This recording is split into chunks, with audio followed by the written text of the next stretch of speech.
I grew up in a Hindu home, and I was born here, but my family were from India. And while I was growing up, my parents, like, they were strict. They were quite conservative, very traditional in terms of, like, they had really, very strong morals because they came from India. We had a Hindu background, and although my parents were loving and they provided for me, my dad himself wasn't like super tactful. Like, he wasn't tactile. He wasn't like affectionate. And when it comes to Asian cultures, and sometimes I think like lots of traditional cultures, that the provision our fathers and mothers provide for us, that's at their love language. When it actually comes to being affectionate and kissing you and telling you they love you, like in my culture, that isn't so common. And so when I was growing up, my dad really didn't show me any affection at all. He never told me that he loved me.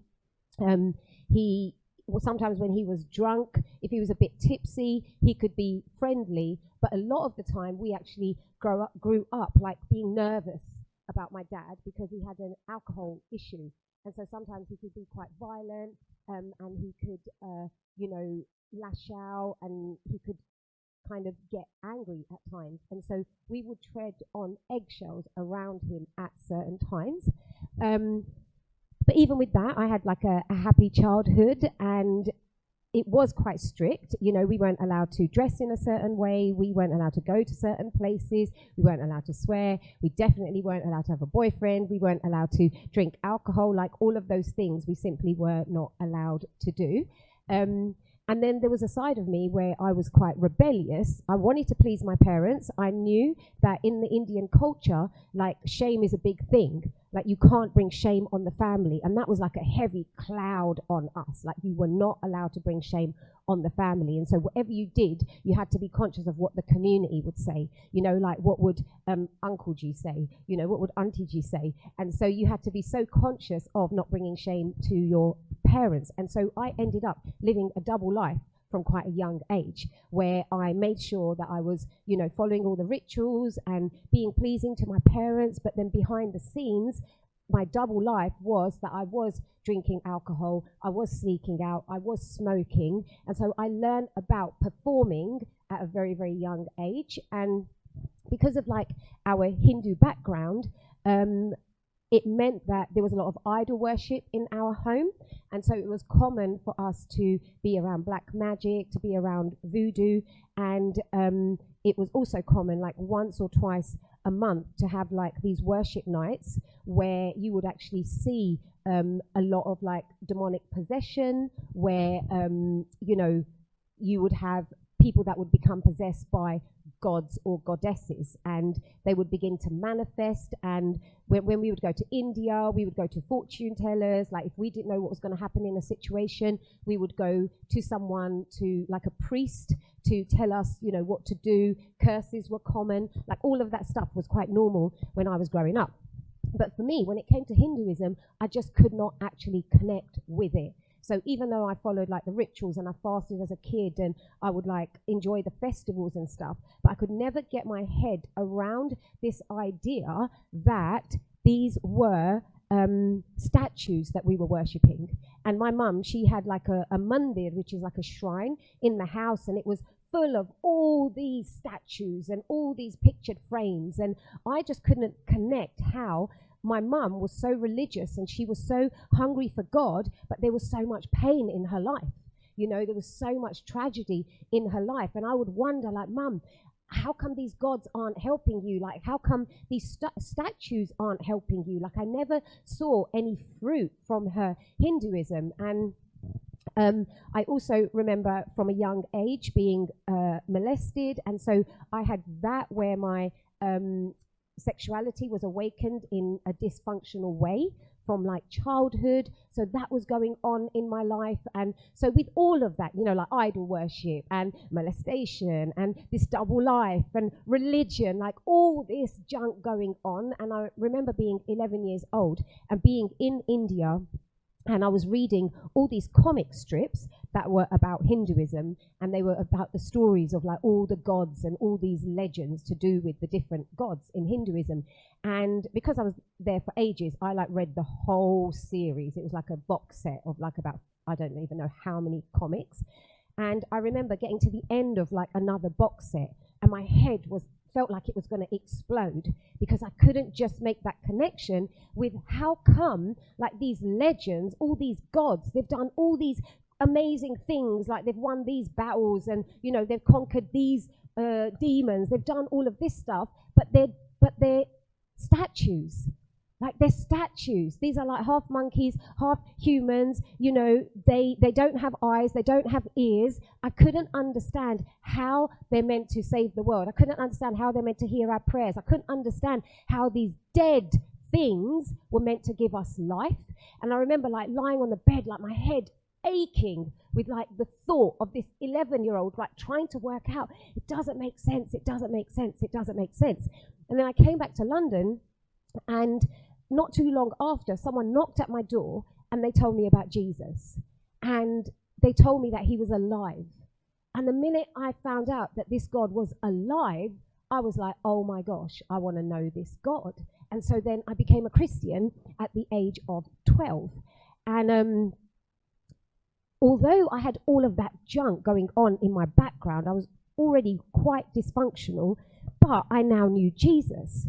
And so I would pray, and I would, read scriptures, and I would go to like Sunday school.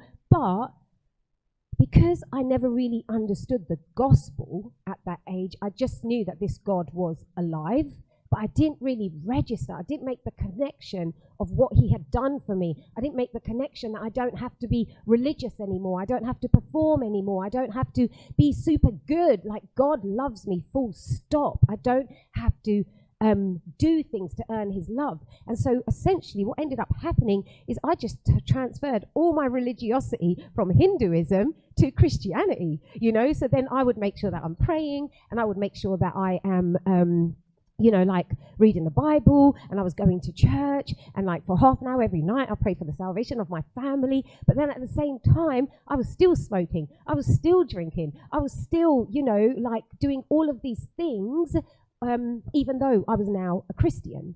And at the age of at the age of 13 actually, so I now had become a Christian, I ended up and I'm actually going to be like quite graphic now, if that's cool. So brilliant. Thank you so much. Thank you.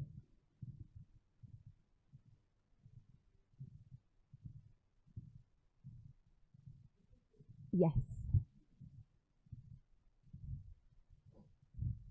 You'll learn about this stuff later on, for sure. You just don't want to learn about it today.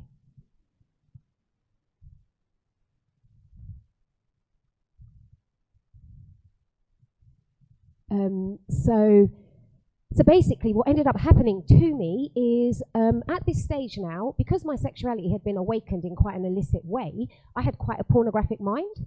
And even though I was now going to church, and I was like, reading my Bible, and I was a good girl, I had learned how to act like a good girl, but do lots of things behind the scenes. And I used to think that I was pure because I wasn't doing the unpardonable sin, which for a Hindu, or for an Indian girl, is having a boyfriend.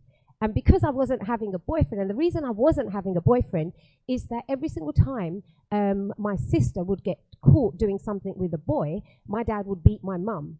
And so I always grew up with this fear that if I get caught with a boy, my dad is going to beat my mum. So I constantly feared ever doing anything that would jeopardize my mum's safety.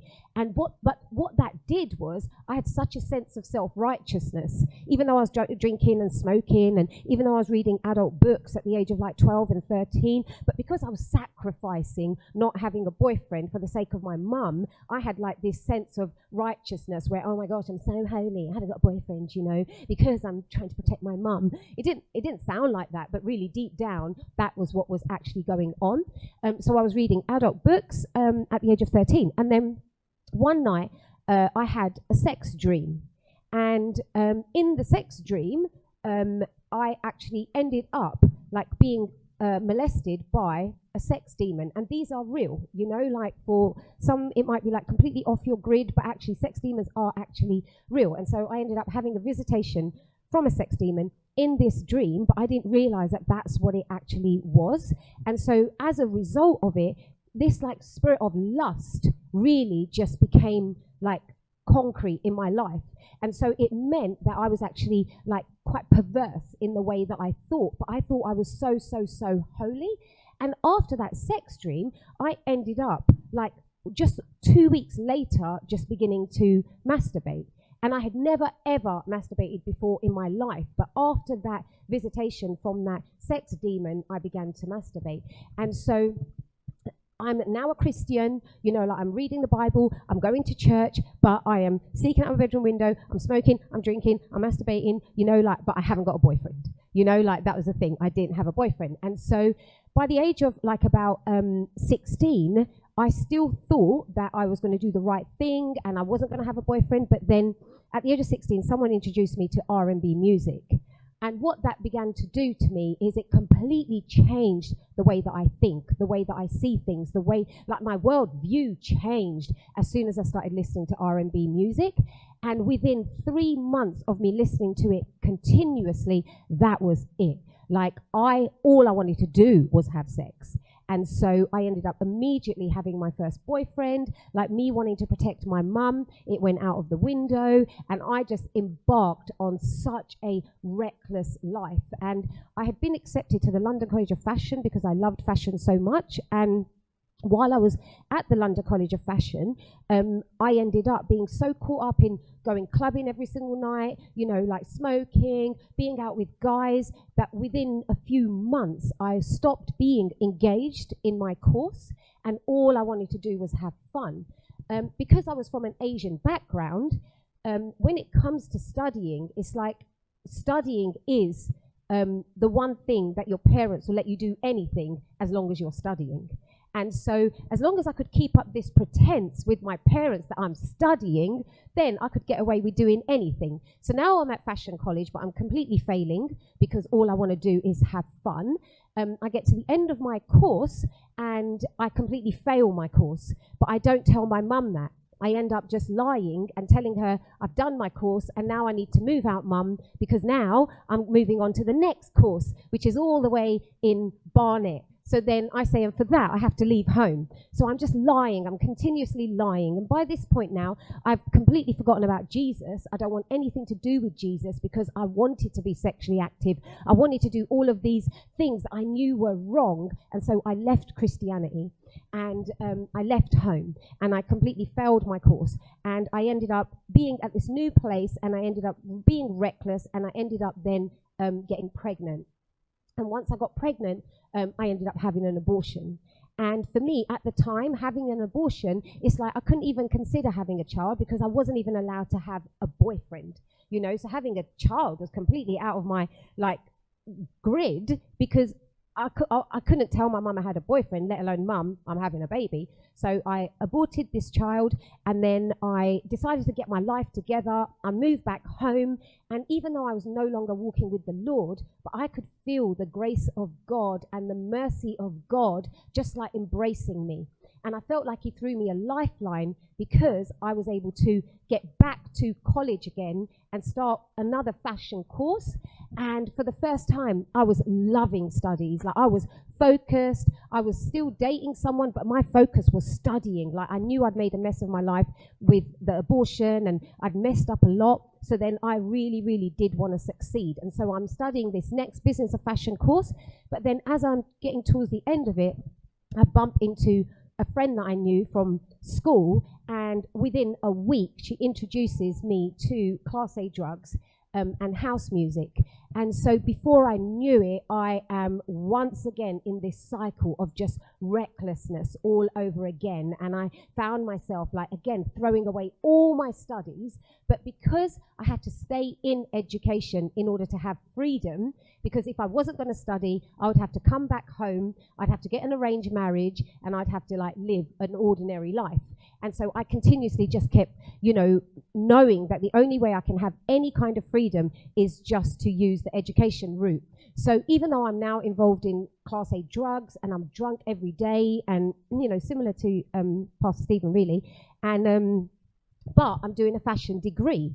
And so I'm starting this degree in fashion management, and literally for the 3 years that I was on that degree, I was drunk and I was off my trolley throughout the whole 3 years. And I don't even know how I managed to scrape through that degree, but later on, I realized that it was all for the plans and purposes of God. But at that time, I was just trying to scrape through this degree so that I did not have to, you know, leave studies and go back home.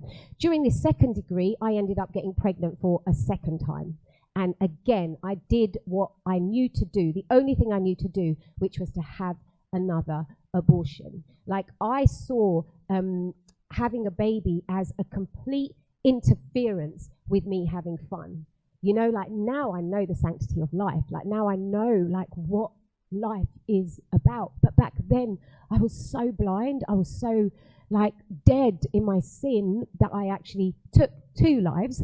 And so I come back from this abortion, and by now I am, like, super reckless. By now I am, like, trying to look for my identity. I'm trying to look for value. I'm trying to look for worth in drugs and in alcohol. Like, I'm trying to look for an escape from actually, like, a lot of woundedness that I did not even know I was carrying, because I just thought life was about having fun.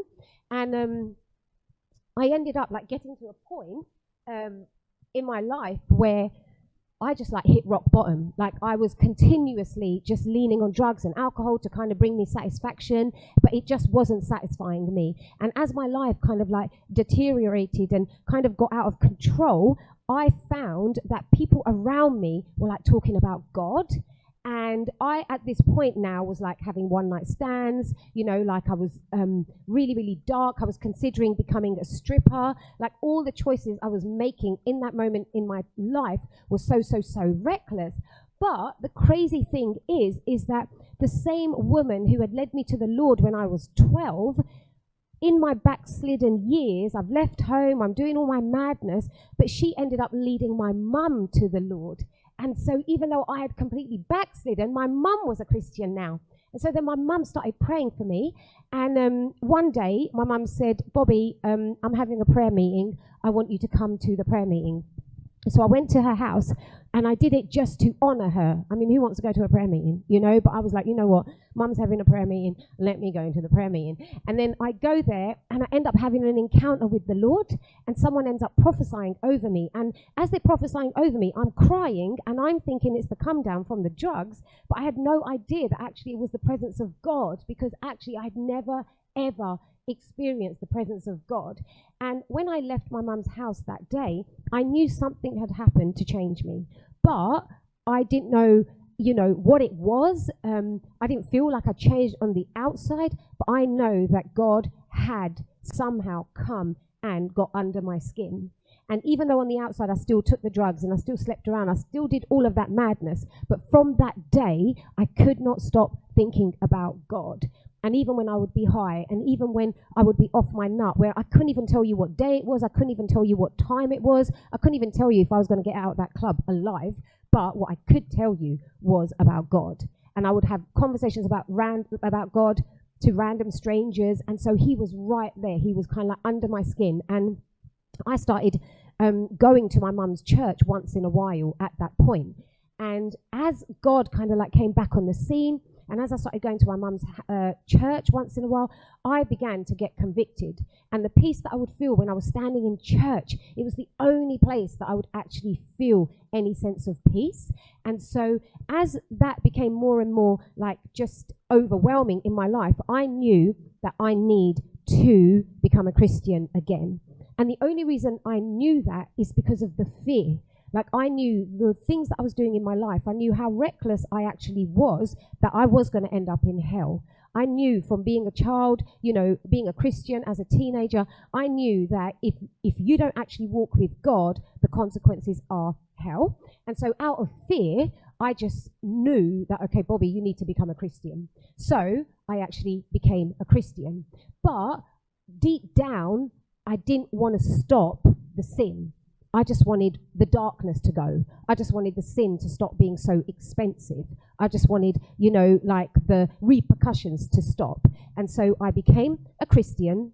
But the truth was, even as much as I knew I needed a savior, I wasn't ready for Jesus to be my Lord. And so I never really fully surrendered. I just became a Christian, and I tried to read the Bible a lot, and I tried to give up smoking, and I tried to be righteous, and I tried not to fancy boys, and I tried to, you know, just do the right thing, but I was doing it all in my own strength, and I never really fully surrendered. And so as a result, what ended up happening is I lived a very, like, up and down Christianity. And I had one foot in the world and I had one foot in the kingdom. And by now, I was baptized. I was, you know, studying at a Bible school one evening a week. You know, I was like apparently a Christian.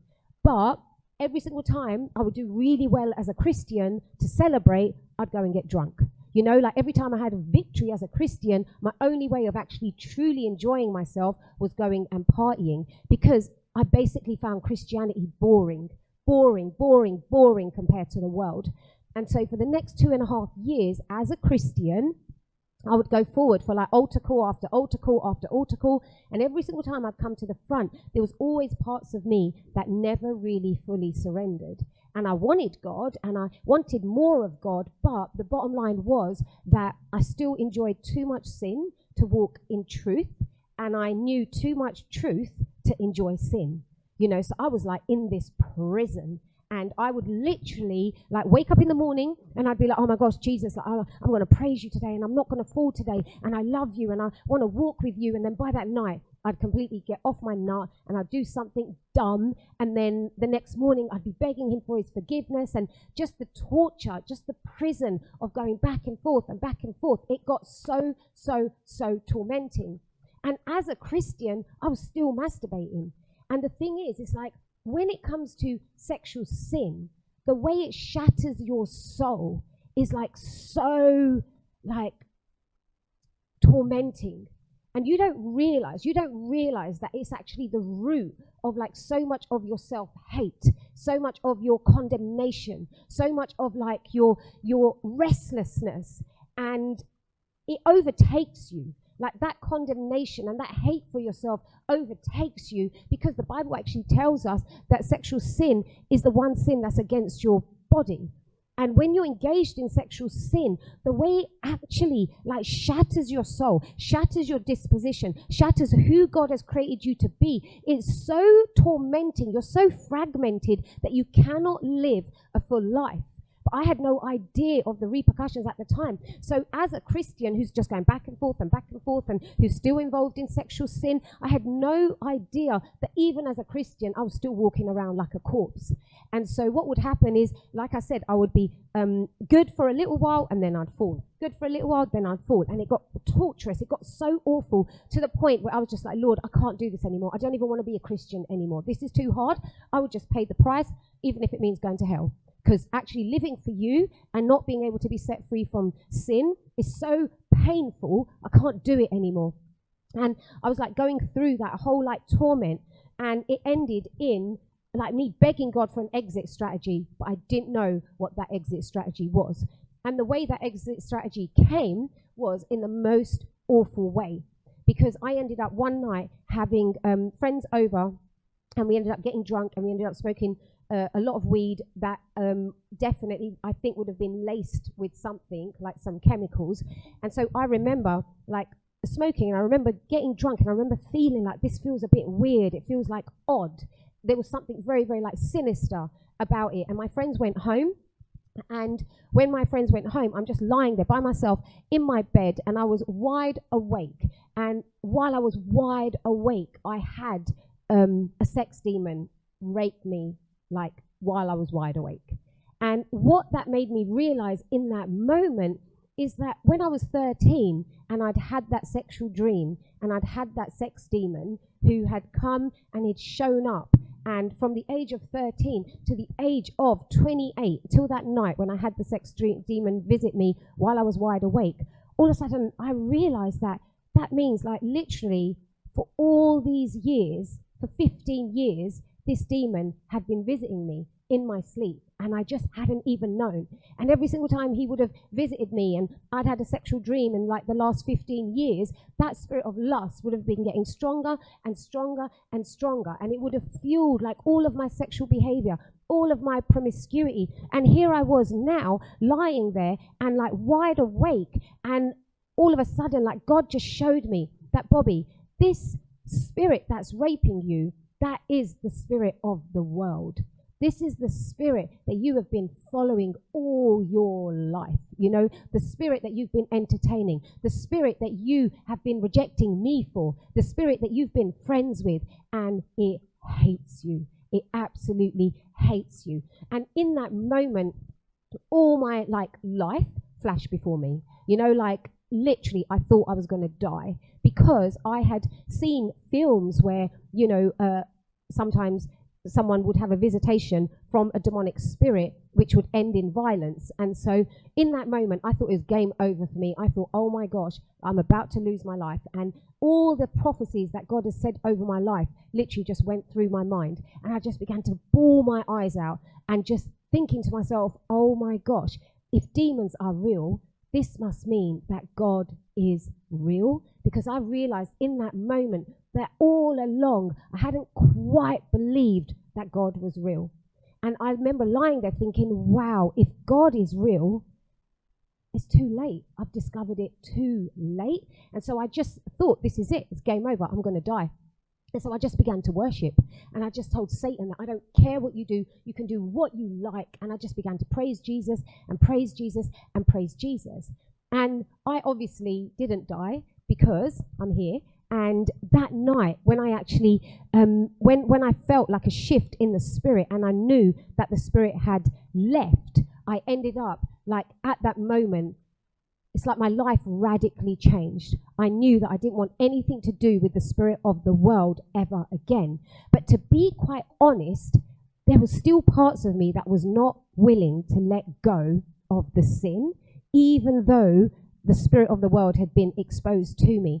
And I remember the next day, even though I knew that the Lord had delivered me and saved me from this sex demon, but I was filled with worldly sorrow.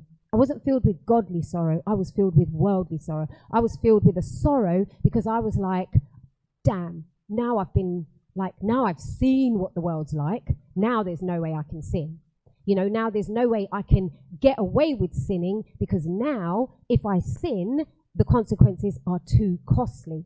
And so I was actually filled with worldly sorrow. I was mad with God. God, why did you let this happen to me? Why have you cornered me? Because now I have to be good. Now I have to be a Christian because I've got nowhere else to go.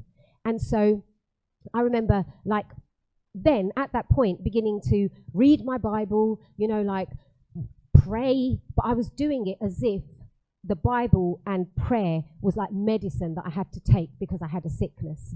And so I remember like resenting the Bible. I remember resenting prayer. All it reminded me of was the fact that I can't do the things that actually I want to do anymore. I can't, you know, sin anymore and get away with it. And so I would sit there and I would feel like a freak and I would read the Bible because I knew that really that's the only thing now that I can do that's going to set me free from like this enslavement to sin. And then over the following 6 weeks, as I began to read my Bible and as I began to like just focus on God, what would happen is some of the demonic attacks, they would like show up again. And so I would be so scared because these demonic attacks are coming back. And every single time they would come, I'd be so scared that, oh my gosh, the sex demon's going to show up again. And so I would like ring my brother and say, Raj, please, can you come and stay with me? Or the second time where I thought it was going to happen, I ended up like running out of my flat at like 2 o'clock in the morning and going to someone's house in a church and just saying like, please, can I stay with you? And it got to a stage where I was so fearful of these sex demons. I was so scared that these sex demons were going to come back and they were going to attack me. Like, I thought about it day and night. I lived in constant fear by this stage. And so after that encounter where I ran away from my flat and I left it at 2 o'clock in the morning, the next morning I went to a bookshop to try and figure out, like, to try and find out about demons, because I was like, how can I, like, I need to learn about them, like, how do I get rid of these demons? And so I end up going to like a bookshop, a Christian bookshop, and speaking to the woman behind the counter and explaining to her what was happening to me. And she was the first person after 7 weeks that I shared what had happened to me with. And as I began to share with her what had happened to me, she basically ended up like just ministering to me. She just closed the shop. She ended up just ministering to me. And then God began to speak through her. And in that moment, I was actually so desperate. I didn't want worldly sin anymore. Like, I became so filled with godly sorrow. In that moment, I realized like my condition. I realized just how depraved and sick I had been, and how like sinful and how prideful I'd actually been. And in that moment, I actually like came before the Lord, and I was like, Lord, I don't even know how to carry on. Like, how do I actually live? Like, I'm so scared. Like, I have this fear of these demons coming back like day and night. Like, I don't know how to move forward. I don't know how to like breathe the next breath. Like, I'm petrified. And I felt the Lord say, like, my grace is sufficient for you. And so I didn't know anything. All I just knew is that the only way I'm going to get through this season in my life is by leaning into God with every inch of my personality. And in that moment, like, I properly surrendered to God, holding nothing back. Like, that was it. I was done with the world. I was never going back, never going to touch a drug, never going to have sex outside of marriage. I'm not going to do any of that stuff, because I knew in that moment that the only one who could help me was Jesus. And so I actually properly got saved, and I gave my life to him in that moment. And I was still super scared. And at that point, when I realized just how sinful I had been and how enslaved I had been, in that moment I thought to myself, even if for the rest of my life I keep having the visitations from these demons, like, that's okay, because I actually deserve it, because I've lived such a sinful life. So it's okay. Like, God, if you just give me the grace, I'll be all right.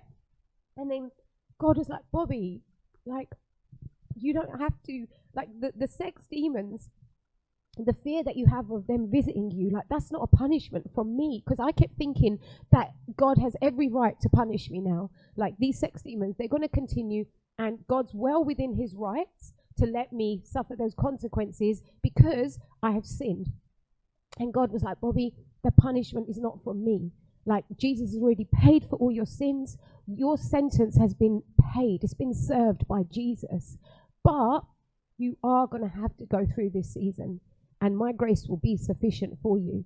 And he also said to me that you're going to learn in this season that your peace is not going to come because I remove your enemy, but your peace is going to come because of my presence.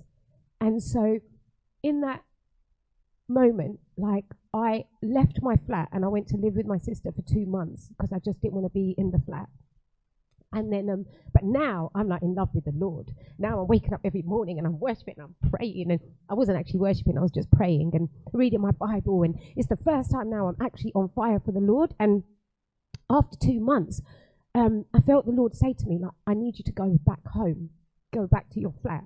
And then I was like, I didn't want to go back to my flat. But the Lord said, sorry guys.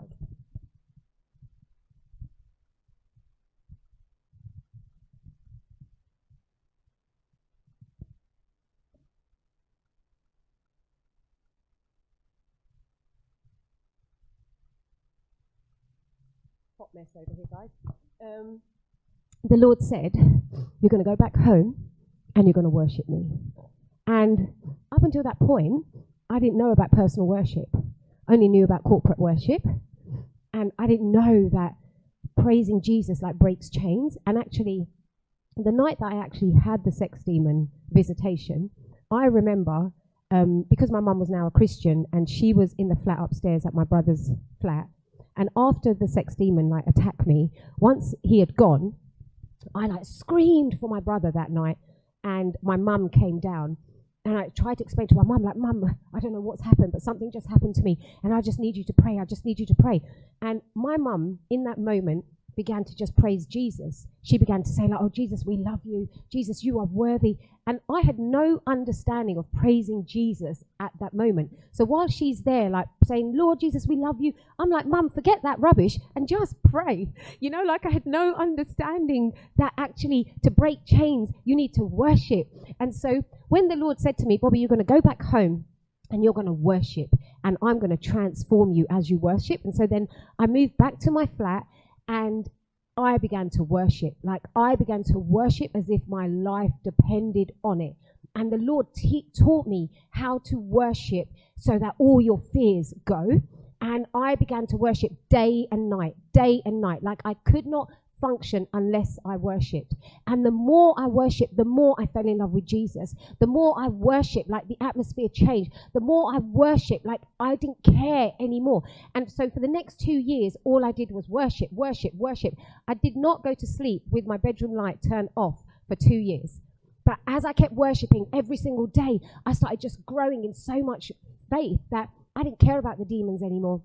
And I remember like living this life of like non-stop worship for a good 2 to 3 years. And after that, I wasn't doing it now because I needed protection. I wasn't doing it now because I was scared. But now I'd become a worshiper. Now I was like so in love with the Lord, where my like language of love with the Lord was worship. And I would just worship, and I would just worship, and I would just worship. And I remember like growing so in love with the Lord, in this secret place intimacy with the Lord. And I would look back at the life that God has delivered me from, and the way that he was transforming me was amazing. Like the way that he delivered me, sex, drugs, rock and roll, the whole stuff, like it wasn't part of my life anymore. Like I didn't care about any of that anymore. Like he began to change me where I didn't need guys to validate me anymore. I knew who I was in him. Like I was growing so much. And this continued for like the next 10 years. And as I would go through those next 10 years, I would think about the testimony that I have, that where God delivered me from sexual immorality in such a powerful way. And I would wonder if God is ever going to use that testimony, because he didn't. For the first 10 years of me being saved, I didn't share my testimony with anyone. Like God literally did not allow me to. But I didn't care, because I wasn't even caring about where I'd come from. I was so excited about where I was going, and like finally living a life of purpose and living a life of power. And so I was just eyes fixed on Jesus. I was like so excited about him and about life. So I didn't really think too much about my testimony. But then after about 10 or 11 years of like being properly in love with the Lord, he began to like bring my testimony to the surface, and he began to give me permission to share with people like what God had actually delivered me from. And in the whole 11 years, the only time really that I'd publicly shared my testimony was immediately after I'd got saved, where I'd been invited to speak at a church about sexual purity. And I remember like only recently being saved, being so on fire for the Lord, and like telling everyone about sexual purity and telling everyone why you shouldn't do this and why you shouldn't engage with lust and why you shouldn't engage in sexual sin. And it was so powerful, and I was so happy, and I was thinking, oh my gosh, God's going to use my testimony in such a powerful way. And then 11 years, silence. Like didn't even share my testimony in a public space again for 11 years. And then God starts allowing me to share my testimony. And then he starts telling me over time to start talking about sexuality. And then he gets me to write a book. And just before I published the book, I said to the Lord, like, Lord, why did you wait 13 years to let me talk about sexuality and let me share my testimony? And he said that, Bobbi, if I had allowed you to minister about sexuality before you understood about intimacy, you would have told my church that I bring them out of lust to bring them into purity. but I never deliver my children out of lust to bring them into purity. I always deliver out of lust to bring people into my love. And that just changed everything about how I see God. Because the truth is that we all can get delivered from so many different things. We all come out of bondage, and we can make the mistake of thinking that God is delivering us to make us holy. God is delivering us to actually make us pure. But what God began to minister to me is that, Bobbi, the reason I deliver people is to bring them to myself.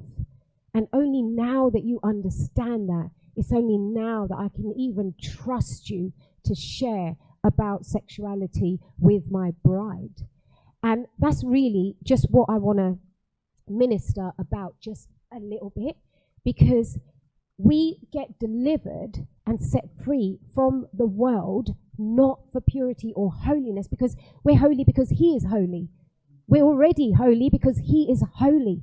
But holiness and righteousness, they all flow out of love. Because you can be holy and you can be pure and never actually experience intimacy.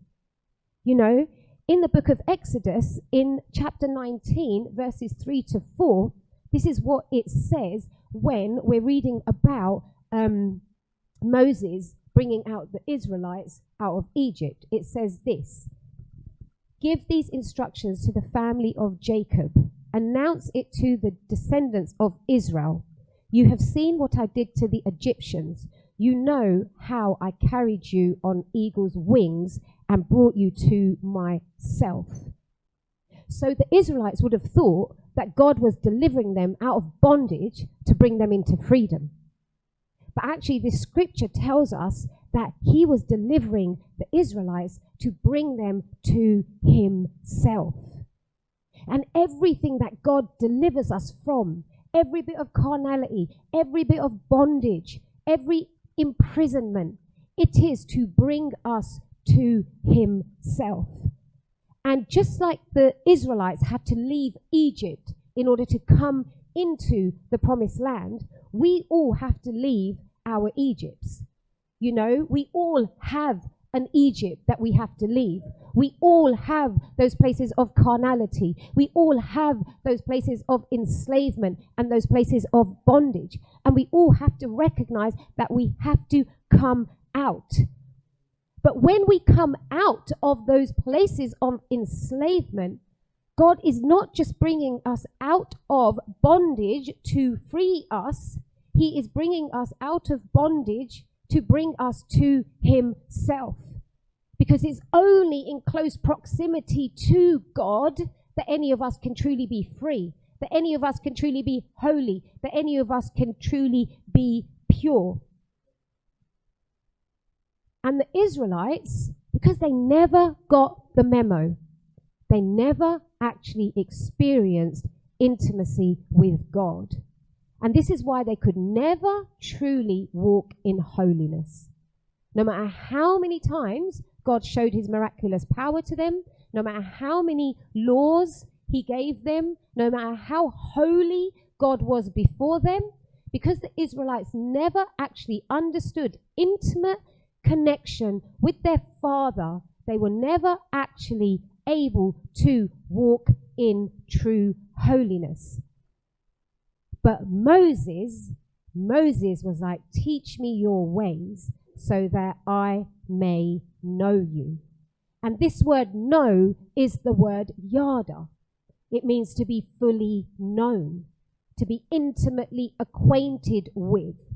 And so Moses had a desire to know God, not just his hand, not just his miracles, not just his freedom, not just his purity, not just his holiness, but he wanted to know God intimately, in intimate connection. And the thing is, we can be a saint and never truly know intimacy. We can be religious and never know true intimacy. Because when it comes to holiness, it's not about merely being set apart. Some people focus a lot on all the don'ts because they think for me to be holy, I won't do that, or I can't do that, or I shouldn't do that, or, I need to stay away from that because I need to be holy. But actually, true holiness is never about being merely set apart, but it's always about being set apart unto God. When I was walking those seasons where I had one foot in the world and one foot in the kingdom, it's because I was trying to be holy by following a set of rules. Like, I remember this one occasion where I was really trying in that 2.5-year period, maybe even after that actually, I was trying to give up smoking. And it got to a point where I was sick and tired of trying to give up smoking. And every single time I would smoke a cigarette, I would feel so much condemnation and so much shame. And then I just went to the Lord and I was just like, Lord, I'm going to stop trying to give up smoking. Like, I'm just going to be in this relationship with you. And I'm just going to, in this relationship, I'm just going to trust that as I'm communing with you, as we're doing life together, that somehow out of that, I'm going to be able to give up smoking. And so for the next few days, I smoked. And I smoked with absolute peace. Because every single time I smoked, I was like, God, I know you're going to help me, Holy Spirit. I know you're going to help me give up this habit. And I know you're going to set me free. 2 days later, I am brushing my teeth, and I just heard the Lord say, Bobbi, when you smoke, it hurts my heart. And I never smoked again. I never smoked again because I was like, wow, oh my gosh, something I'm doing is hurting you. You who gave your life for me, who delivered me, who set me free, who forgave me. I don't want to hurt you. I'm never going to smoke again. And I didn't. Because it's relationship, it's close proximity to God. That's the greatest motivator to not wanting to sin, because you're just like, I love you so much. Why would I do anything to separate myself from you? And this is the beauty of true holiness. And because we are made in the image of God, we are made in the image of an intimate God. And so intimacy is our wiring. We have been wired to be intimate. And so when we try and live a life of refraining from the wrong kind of intimacy, and we're just like, no, I'm not going to connect with anyone, I'm not going to have sex with anyone, I'm not going to do this, I'm not going to do that, I'm not going to do that, I'm not. We're never going to be satisfied by notting, because we were wired for intimacy. We must have intimacy. But the only true motivator and the true fulfillment for our need for intimacy is true intimacy with God. So you can reject all the counterfeit intimacy you want in the world, but unless you find true intimacy, we will still be empty. Because refraining from the wrong kind of intimacy is just half the battle. What truly satisfies us is true intimacy with God. And this is why it's not enough just to work on the don't do's. And actually in the Bible, just to be merely separated from sin is the word Nazir. And this is where we get the word Nazarite from. So a Nazarite is someone who is separated. So if you take a Nazarite vow, like John the Baptist did or Samson did, it means that you are not meant to be near anything unholy. But this word Nazir, it simply speaks about refraining from the things that we perceive to be sinful. But it doesn't make us holy. Because the word holy in the Old Testament is the word Kodesh. And Kodesh means God's sacredness. You know, God's innate holiness. He is sacred. That's the word Kodesh. That's the word for holy. The word holiness is Kaddish. So a slight variation of Kodesh, it's Kaddish. And what this means is to be set apart unto God. And so you've got Nazir, which is all about the don'ts, but that's just all about what you shouldn't do. But Kadesh is everything that we get to do. And so, Nazir is all the don'ts, Kadesh is all the do's, all the staying close to God, all the hanging out with God, all the falling in love with God. Kadesh produces and enhances relationship, but Nazir only gives you a picture of a relationship that actually you can never attain unless you step into Kadesh. Kadesh is worship, Nazir is works. Kadesh is the source, Nazir is the result.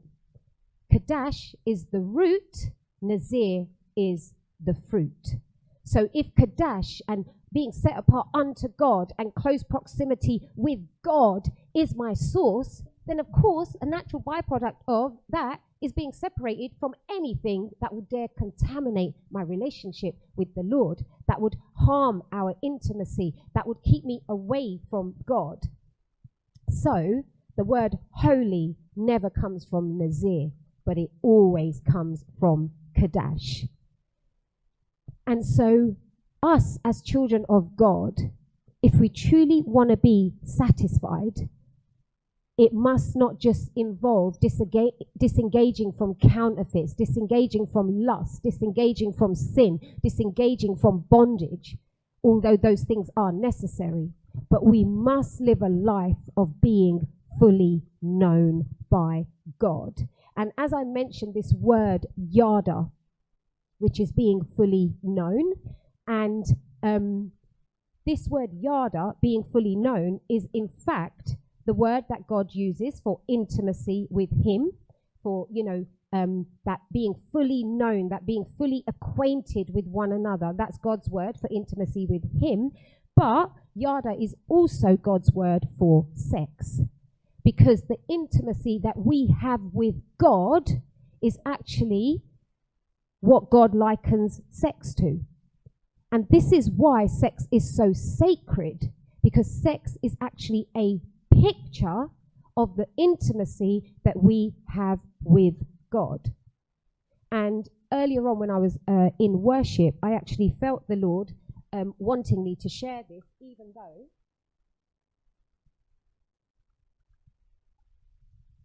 though I shared some of this last night, and even though I wasn't intending to share this morning, but I felt the Lord tell me to share it. But the reason sex is so sacred is because sex is actually a blood covenant.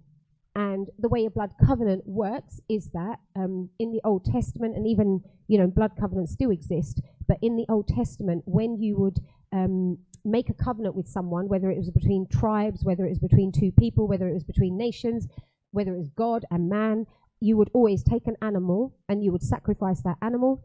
You'd cut it in half, you'd separate it, and then the two different parties within the covenant would come from either end, and they'll walk in between the aisle. This was holy ground, and they will come and meet in the middle in between the animals, and then they would, to make the covenant, they would cut their wrists on the right hand, and they would then mingle the blood together, and then they would actually dedicate to each other the rest of their lives, and they would take one another's names, they would exchange belts, they would exchange debts, they would exchange assets, and they would be in a lifelong bond together as covenant partners.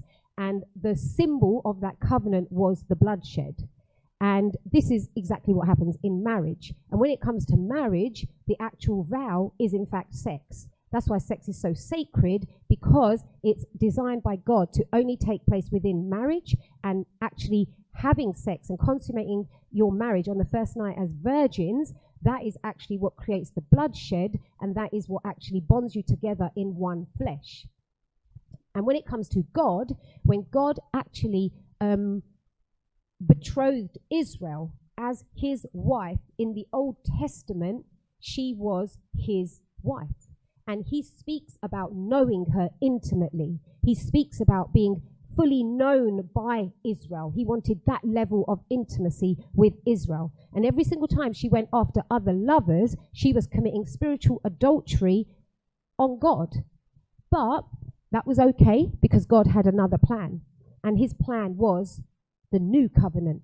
And in the new covenant, you had Jesus, who actually went to the cross and he shed his blood. And when he shed his blood, he cut a new covenant. And that covenant is the covenant that we are still in today. And this is why we are called the bride of Christ, because he is our husband. And he has cut a blood covenant, and he has initiated that covenant, and we have been betrothed to him. And this is why sexual purity is so imperative, and this is why sexuality, one of the reasons that is so under attack, is because we should be a pure bride. We should be a bride who has no lust in her. We should be a bride who's actually waiting for her lover to return, this lover who has betrothed us to him, and now he's gone to his father's house to build a mansion for us in heavenly places, and he will come back one day to bring us into that consummation with him. But we as his bride must walk in holiness, and we must walk in purity, and we don't do that by works, but we do that by kadash. We do that through intimacy with him, by being fully known, by having a life of abiding in his love, abiding in his word, worshipping him, glorifying him, beholding him, allowing the Holy Spirit to prepare us for our bridegroom. And this is why we cannot have counterfeit lovers. This is why we cannot have, things that distract us. This is why we cannot be complacent or passive, because we are being beautified as the bride of Christ for him to return, because he is worthy, and he isn't coming back for a bride who's contaminated. He's not coming back from a bride who's broken, a bride who's wishy-washy, a bride who's confused, a bride who's spiritually adulterous. He's coming back for a pure bride. A holy bride, a bride who knows the lover of her soul, a bride who adores him, a bride who beholds Jesus. And this is why it's so important for us to walk in intimacy with him so that he can receive his reward. And in order for us to do that, several things need to happen. Firstly, we need to get rid of the counterfeits. We need to get rid of every place of counterfeit intimacy in our lives.